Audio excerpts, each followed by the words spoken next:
So this week was 4th of July. I had a great week. We had a big barbecue.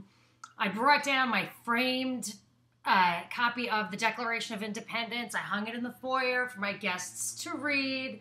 It's a very good document, even better than the Constitution. And but I was looking for an American flag to put next to it because it's not in a very nice frame. And I thought, well, let me just, gussy it up a little bit. I discovered that I don't even have an American flag. But I did find a flag I do have. Dude, check this out. This is the flag that I found. My flag. It's the anarcho-capitalist flag. And I remember getting it last year. I was so excited. I mean, I think they only make one company only makes these things. And it was very hard to track down. But what I realized was I used to be a real patriot and just think, well, we just have to get back on our feet. Well, this is the place with the American experiment, the American dream.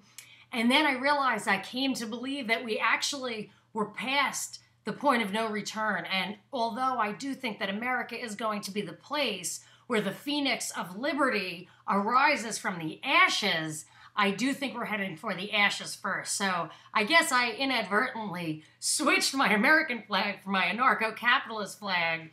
Anyway, if you want to know a little bit about the anarcho-capitalist philosophy, I've got it all over my website, monicaperezshow.com. But this week on the show, I want to talk about what I read that completely changed my happy attitude this week.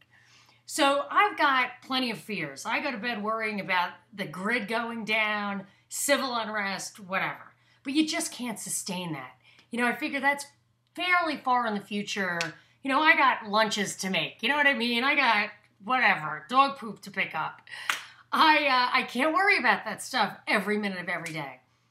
And I just really felt and hoped that this stuff was in the future. Well, I came upon an analysis, a document released by this company called Oxford Analytica. And it's run by this guy who was the assistant to Henry Kissinger when he was in the White House.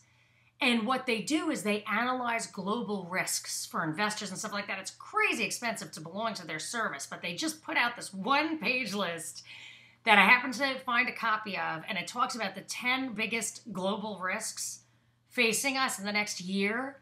And I'm telling you, it says stuff like, escalation of global hostilities, or actors from around the world engaged in military action. Crazy stuff. So, of course, totally hyperventilating. And so you got to see this list, or I'll tell you about it on this week's show, Sunday 1 to 3.